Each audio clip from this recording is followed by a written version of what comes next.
History remembers the great empires of the world: Rome, Egypt, China. But in the valleys of Mexico, long before the Spanish conquest, a people once rose from nothing. They had no land, no allies, no power, and yet they built one of the most dazzling civilizations in the Americas. Their story begins not with conquest, but with a prophecy. The people we call the Aztecs were not always known by that name. In truth, they were the Mexica, a nomadic tribe, wandering the central valleys of Mexico in the early 13th century.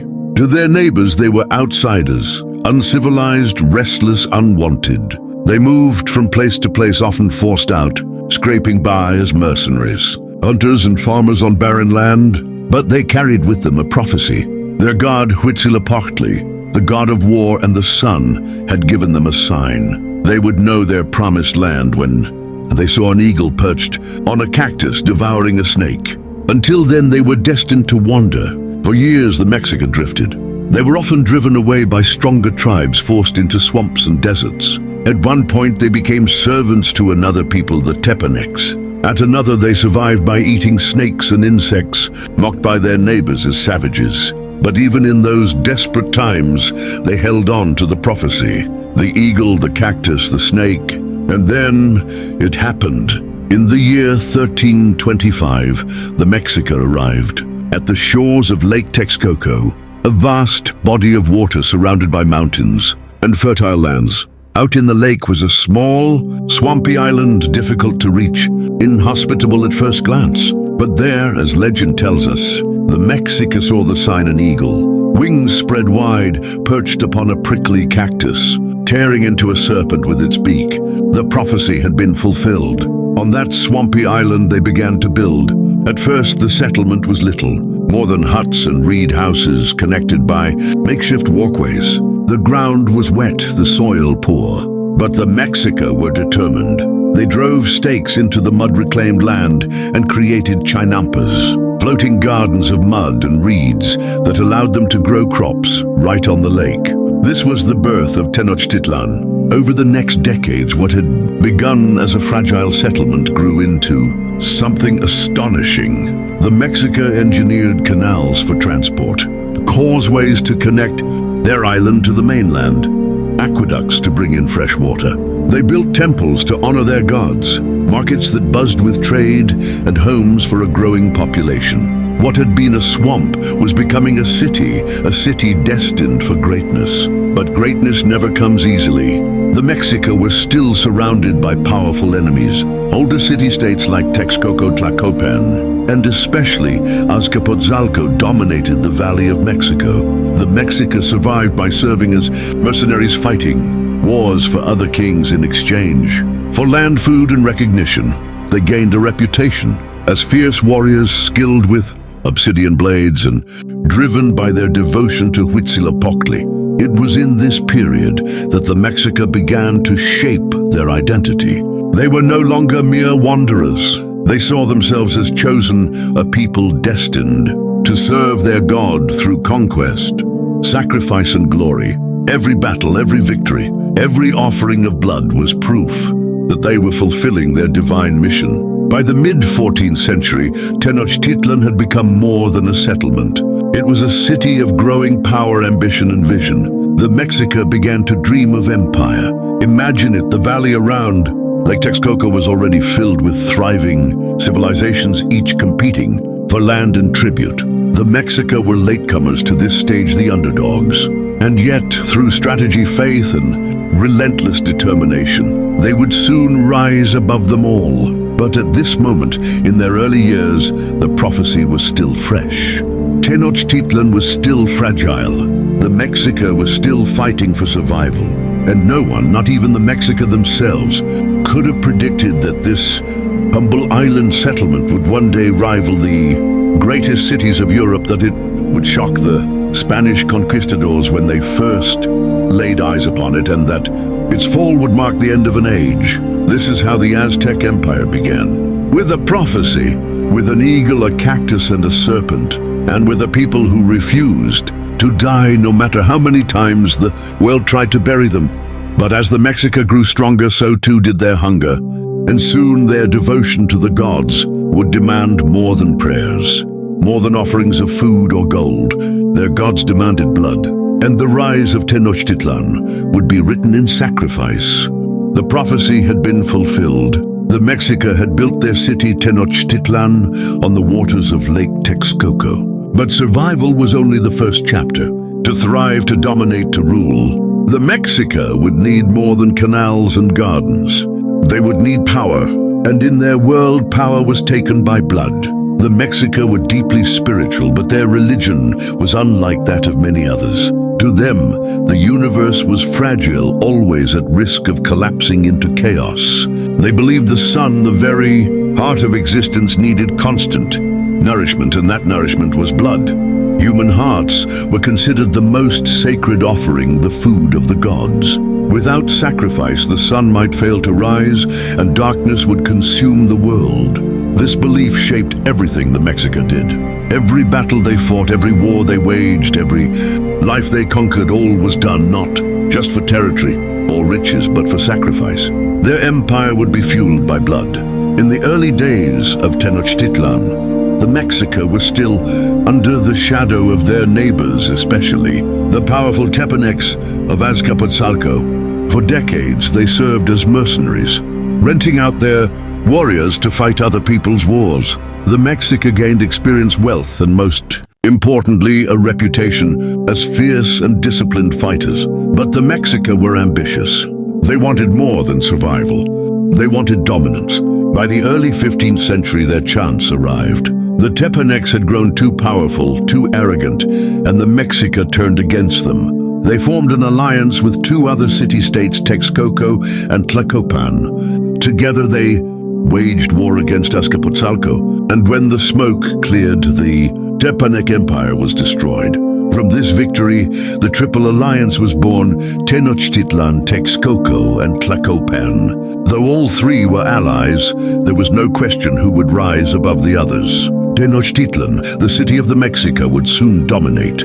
With the Triple Alliance, the Mexica expanded rapidly. City after city fell under their control. They demanded tribute from conquered peoples: maize, beans, cotton, cacao, jade, feathers, gold. But above all, they demanded people, prisoners of war destined for the sacrificial altars. And so the Empire of Blood was born. Life in the Aztec Empire was a balance of beauty and brutality. On one hand, Tenochtitlan became a city unlike any other in the Americas. Its causeways stretched across the lake like stone highways. Its markets overflowed with goods, food, cloth, tools, jewelry so vast that Spanish chroniclers would later write in awe of their size. Its temples reached for the heavens, and its floating gardens produced enough crops to feed hundreds of thousands. But behind this splendor was the ever-present shadow of sacrifice. On festival days, captives were led up the steps of the great temple. At the top, priests dressed in black cloaks performed the ritual. The victim's chest was cut, open, the heart raised to the sky, the body cast down the steps to the crowd below. To the Mexica, this was not cruelty, it was duty. The blood of their enemies kept the sun alive and ensured the survival of the world itself. Not all wars were fought for land. Some wars were fought solely for sacrifice. These were called the Flower Wars. Two opposing city-states would meet in battle, not to conquer territory, but to capture warriors alive. Prisoners would be taken back to Tenochtitlan, where their fate was already sealed. For the Mexica, this was the natural order of things. But for the conquered peoples, it was terror. The Aztec Empire became feared not only for its armies, but for its relentless demand for tribute and sacrifice. Resentment spread across the valley and beyond. Many city-states obeyed only because they had no choice. Yet from the perspective of the Mexica, they were fulfilling their divine destiny. They had risen from outcasts to rulers of a vast empire. Their gods were fed, their people were growing, their city was thriving. In less than a century, they had transformed themselves into the most powerful civilization in central Mexico. At the height of their power, Tenochtitlan was home to perhaps 200,000 people, one of the largest cities in the world at the time. Larger than London, larger than many European capitals. Visitors would later describe its Gleaming temples, its bustling canals, its organized streets, its markets teeming with life. It was in every sense a city of marvels. But behind the marvels was a truth the Mexica could not escape. Their empire was built not on unity, but on fear. Their neighbors did not love them, they obeyed them. They paid their tribute, but they remembered their dead. And in time, those memories would turn to rebellion. Still, for the Mexica, none of this mattered. In their eyes, they were chosen by the gods, destined to rule, destined to feed the sun. Their empire was not simply political or economic, it was cosmic. The survival of the universe itself depended on their sacrifices. And as long as Tenochtitlan stood, the sun would rise. But far beyond the Valley of Mexico, across the vast ocean, another world was stirring. A world armed with steel, with horses, with fire. And soon sails would appear on the horizon, bringing strangers who would forever change the fate of the Aztec Empire. The Aztec Empire was at its height. Tenochtitlan shone like a jewel in the Valley of Mexico. Its canals glittered, its temples towered, its markets bustled with life. To the Mexica, the gods had fulfilled their promise. They were rulers of a mighty empire. But far beyond the horizon, across an ocean, they did not know existed forces were stirring that would bring their world crashing down. In the year 1519, sails appeared on the coast of Mexico. Strange ships, unlike anything the Mexica or their neighbors had ever seen, dropped anchor. From them came men, clad in steel, carrying weapons that thundered like storms, riding beasts no one in the new world had ever laid eyes upon horses. These strangers were led by a man named Hernán Cortés. At first, word of the Spaniards spread like wildfire among the local tribes. Were they gods? Were they demons?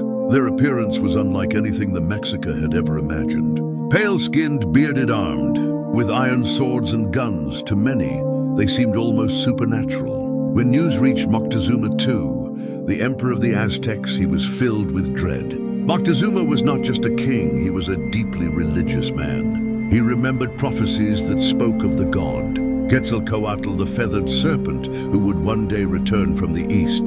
The Spaniards had come from the east across the sea. Could these be messengers of the god himself? Could this be the fulfillment of prophecy?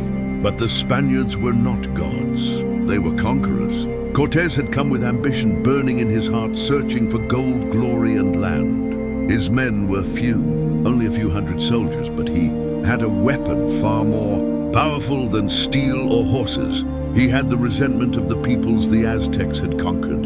For decades, the Aztec Empire had demanded tribute, crops, gold, and people for sacrifice. Many of the surrounding tribes obeyed, but they never forgot their hatred. Now with Cortés, they saw their chance for revenge. One by one, tribes that had once bowed to the Aztecs joined the Spaniards. Soon Cortés commanded thousands of native allies, far outnumbering his Spanish soldiers. As Cortés marched inland, the tension grew. Moctezuma sent gifts, gold, jewels, precious feathers, hoping to appease the strangers. But to the Spaniards, the gifts were proof of wealth, to be taken, not signs of peace. Finally, Cortés and his men reached the Valley of Mexico. And there, across the shimmering waters of Lake Texcoco, they saw it for the first time. Tenochtitlan. Imagine the sight.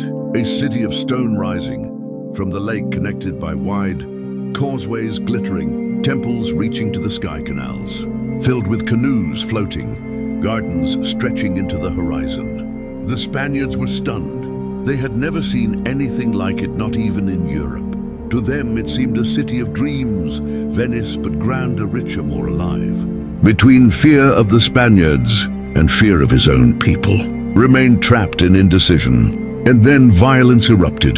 During a religious festival, while the Mexica gathered to dance and pray, Spanish soldiers attacked, slaughtering nobles and priests in the heart of the city. Blood ran through the streets of Tenochtitlan. The massacre shattered whatever fragile peace had existed.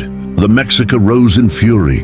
The city turned against the Spaniards, who found themselves trapped within Tenochtitlan's walls. In the chaos, Moctezuma was killed.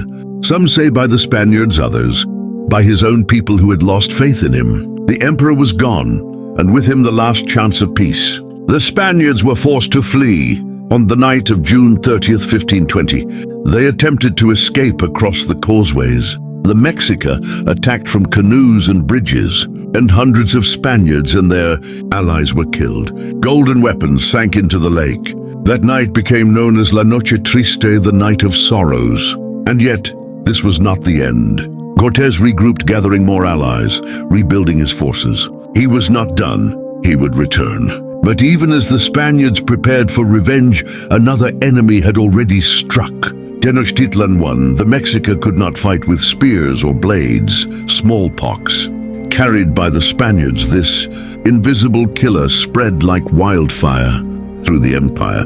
Tens of thousands died. Warriors, priests, nobles, even the newly crowned emperor fell to the disease. The great city, once so full of life, was weakened, its people broken. The Spaniards could not have planned it better.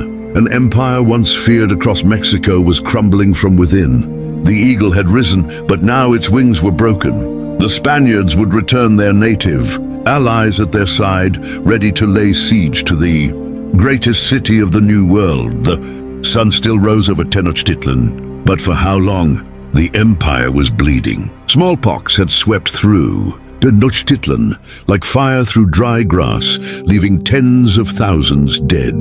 The mighty Aztec warriors, once feared across Mexico, were weakened. The Emperor Cuitlahuac had died. From the disease leaving the throne to his young nephew Cuauhtemoc, he was brave, but the city he inherited was a shadow of its former strength. And now the Spaniards were returning. Hernán Cortés had not forgotten the humiliation of La Noche Triste, the Night of Sorrows. He had fled Tenochtitlan, his soldiers wounded, his pride shattered. But Cortés was relentless. He rebuilt his army, forging alliances with tribes that hated the Aztecs. Among them were the Tlaxcalan's bitter enemies who had suffered under Aztec demands for tribute and sacrifice.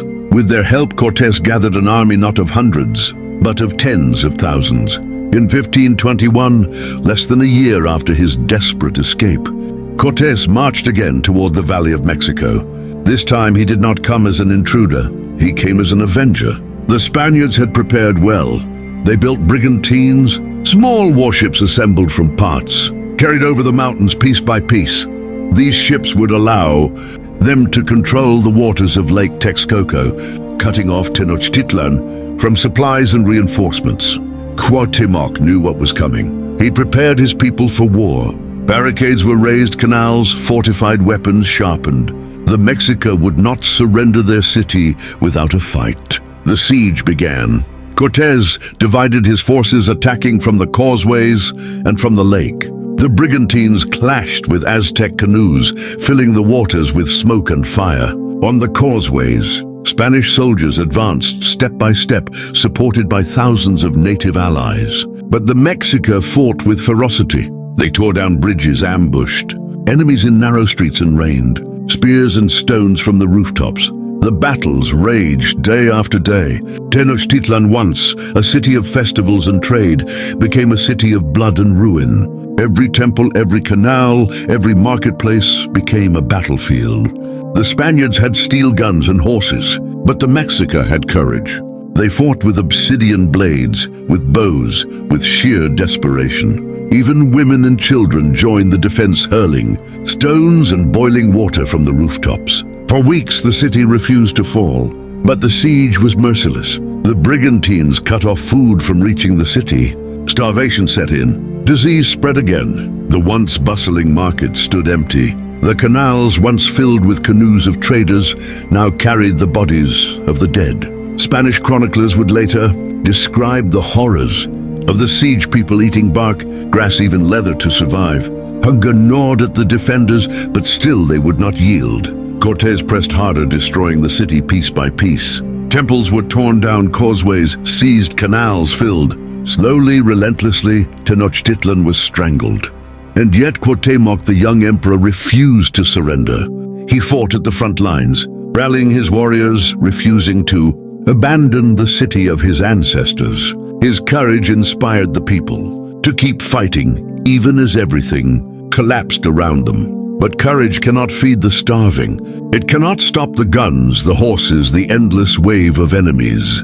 By August 1521, after nearly 3 months of siege, Tenochtitlan was dying. Its once great temples were crumbling. Its streets were filled with corpses. The canals that had once made it a marvel of the world now stank of death. On August 13, 1521, Cuauhtémoc made one final attempt to escape the city. He boarded a canoe, hoping to break through the Spanish blockade on the lake. But the brigantines caught him. The young emperor was captured and brought before Cortés. According to legend, Cuauhtémoc demanded that Cortés kill him then and there, saying, "I have done what I could to defend my city and my people. Now end my life with your dagger." But Cortés refused. The emperor would live, but his empire would not. Tenochtitlan had fallen. The jewel of the Aztecs, the Venice of the New World, was reduced to rubble. The Spanish and their allies leveled what was left, tearing down temples, burning homes, filling canals. On its ruins, they would build a new city, Mexico City, capital of New Spain. The fall of Tenochtitlan was more than the end of a city. It was the end of an era, an empire that had risen from prophecy, that had ruled through war and sacrifice, was destroyed in less than 2 years. The eagle, once perched proudly on the cactus, had been struck down. But though the city lay in ruins, the story of the Aztecs was not over. Their culture, their language, their spirit would survive the conquest. And even in defeat, their legacy would echo through the centuries. The smoke had cleared. The great city of Tenochtitlan lay in ruins. Its temples were torn down, its canals filled with rubble, its people scattered. On the ashes of an empire, the Spaniards built a new city, Mexico City, capital of New Spain. The Aztec Empire was gone, but its story was far from over. The conquest was brutal. Tens of thousands had died in the siege, and many more perished in the years that followed from disease, slavery, and oppression. Spanish churches rose where Aztec temples once stood. Spanish governors ruled where emperors had commanded. The age of the Aztec Empire was finished, and yet the spirit of the Mexica lived on. Though the Spaniards tried to erase the old ways, they could not destroy everything. The Aztec language Nahuatl survived. Even today, millions in Mexico still speak it. From Nahuatl, the world gained words we use every day: chocolate, tomato, avocado, chili. Each a reminder of the Mexica's gifts to the world. Their agricultural genius endured as well. The chinampas, those floating gardens, continued to feed the people of the valley for centuries. Their knowledge of farming, astronomy, and medicine quietly blended into the new society, shaping the Mexico that would grow in the shadow of conquest. Even their symbols refused to die. The prophecy of the eagle, the cactus, and the serpent, the vision that had given birth to Tenochtitlan, became more than legend. It became the heart of a nation. Today, that symbol proudly sits at the center of the Mexican flag, a direct line from the Mexica to modern Mexico, and their memory still breathes in the stones of Mexico City. Beneath its streets, beneath its cathedrals, lie the ruins of the Templo Maya, the great temple of the Aztecs. Excavations in the modern age revealed skull racks, carvings, statues, and altars, silent witnesses of a civilization that once believed it was feeding the sun itself. The story of the Aztecs is not just a story of rise and fall. It is a story of survival. Though their empire collapsed, their culture became woven into the identity of Mexico. Their festivals, their foods, their language, their symbols all live on in ways that even Cortés could never have imagined. 500 years later, the Aztecs are not forgotten. They are remembered in museums and textbooks, yes, but also in the pride of a people who still call themselves children of the Mexica. The fall of Tenochtitlan was tragic. It marked the end of an empire built on prophecy, on conquest, on sacrifice. But it also marked the beginning of something new. The birth of a nation that would carry forward the blood, the language, and the symbols of its ancestors. The eagle still soars, perched on the cactus, clutching the serpent in its talons. A reminder that empires may fall, but legacies endure. The Aztec Empire is gone, but its spirit, its story will never die.